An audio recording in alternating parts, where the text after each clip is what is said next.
If I were to come at you, it's all about how I...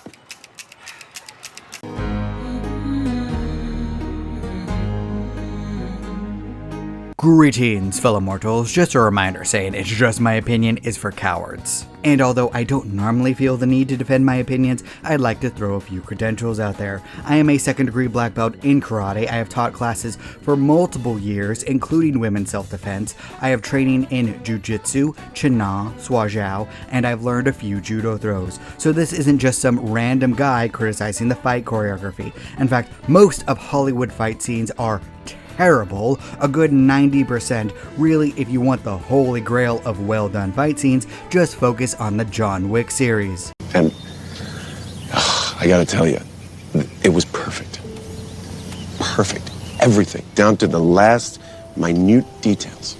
But what really annoys me is the Hollywoodization of women fighting men. But why is that? Because for some odd reason, people have started to believe that a 120-pound woman can fight evenly with a 220-pound man with no issues. I have seen multiple videos over the past couple of months of women picking fights with men. No, real fist fights. And as someone who has taught martial arts, the first thing that I would emphasize is to never, at any point in your life, actually start a fight. I think if we all just take a couple of deep breaths here and just try to...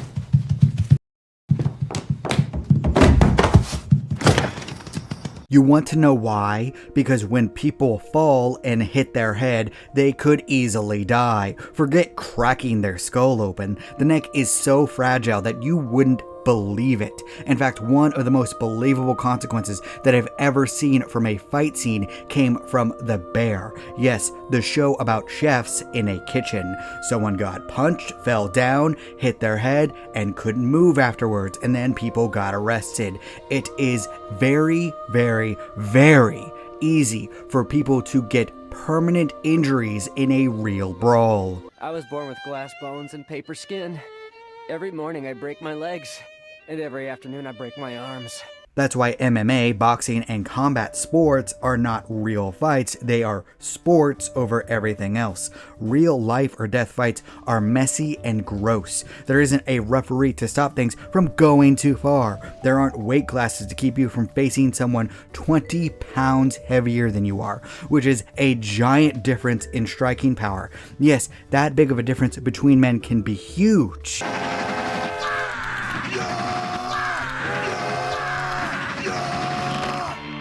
With women, though, it's an entirely different ballpark. Recently, I've watched The Last of Us Season 2 and the Amazon film G20, where much smaller women were able to grapple and strike equally with men who were literally a foot taller than them. And it made me think back to the videos where I saw women being literally thrown around with pro wrestling moves in a legitimate fight. You've managed to piss off every single one of them. That was the plan. Not a great plan. And yes, this is fiction, it's not real, and I do have different standards for different types of action scenes. Is the woman like Freerin, who has a magical power so vast that she's basically a walking, talking nuclear bomb? Cool. Does the woman have superpowers where she can create energy blasts and shield herself with barriers? No problem. Are we talking about Wonder Woman, who is a magically enhanced Amazonian woman? Please, sir, can I have some more? I love the kind of woman that can kick my ass.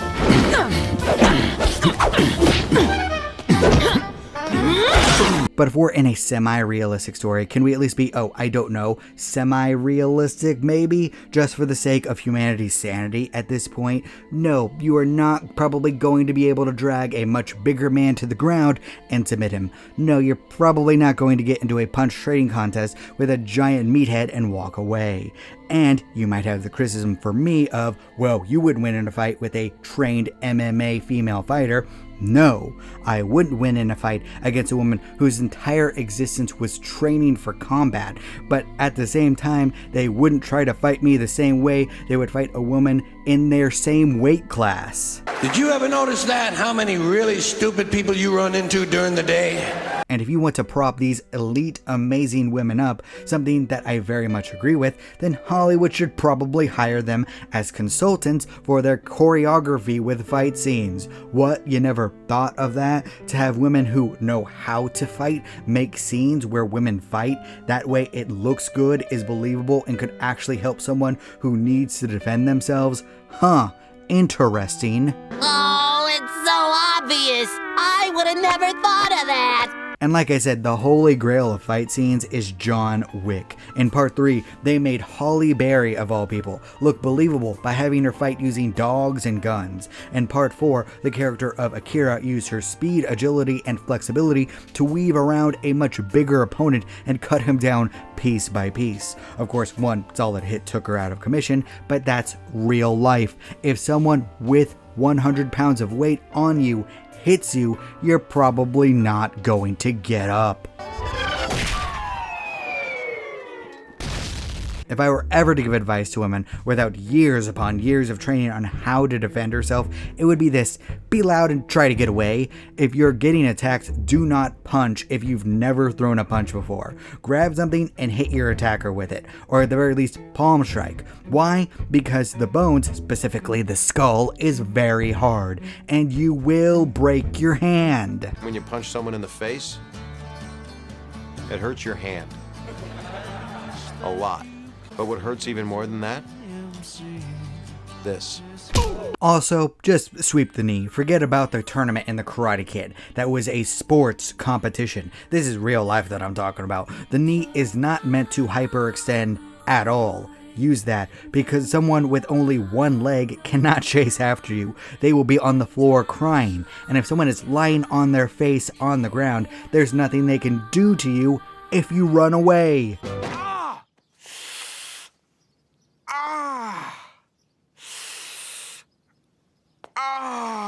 Actually, now that I think about it, there is one super secret technique that will allow any woman on the planet to take down any man. It's kind of not talked about all that much. In fact, it's a patriarchal secret. I'm forbidden from talking about it, but I'm willing to give you the key to stopping anyone who's going to rob, hurt, or kill you when all you want is peace. It's actually very simple. Here's what you need to do. You need to take a deep stance. You need to put your guard up. And then what you need to do is... My gun. Oh.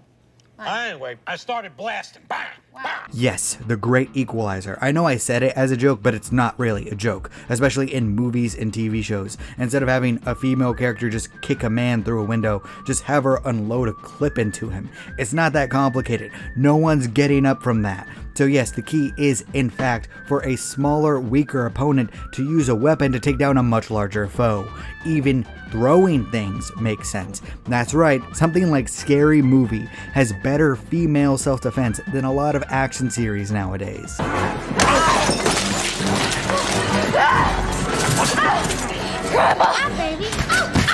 Stories are about telling complicated lies to find a fundamental truth, and the truth is that the physical difference between men and women make combat very complicated. Yes, if a woman has trained all of her life, she could take down untrained men, but even in men's combat sports, if two fighters have the same level of skill, the one who is even slightly bigger has a gigantic advantage. And I say this as a 5'8", 190-pound guy. A 6'5" guy is going to have an advantage over a shorty like me.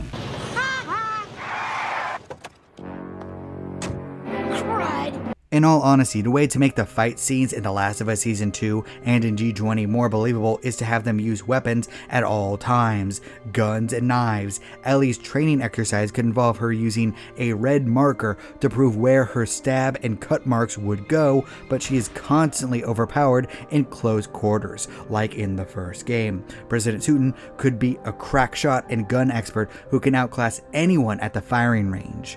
Unparalleled accuracy, constant headshots. Yeah, and he seems to be weirdly physically fit at this place. Yeah, it's almost like he has unrealistic abilities when we play laser tag. Would this maybe slightly be unrealistic? I mean, yes, I'm not saying that every bit of fiction has to be 100% true to reality. Even John Wick had its moments, but there's a line. Plus, what is actually more compelling? A smaller, weaker opponent using their weapons, skills, and wits to take down an opponent they normally wouldn't stand a chance against, or a straight up even fistfight between two characters of drastically different sizes, and it doesn't make any sense.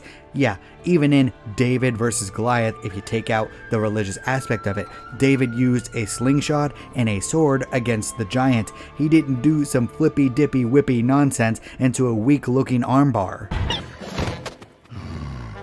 Who threw that piece of paper at me?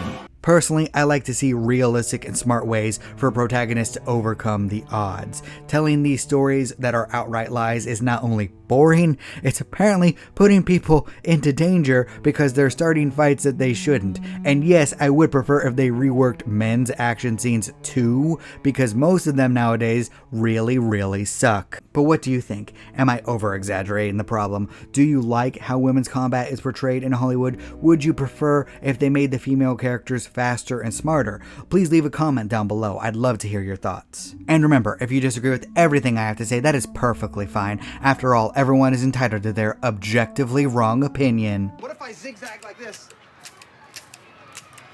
It's so easy to get you. Thank you all so much for watching. You're still here? Good night, everybody. Thank you. You bye. Boom. Do not despair.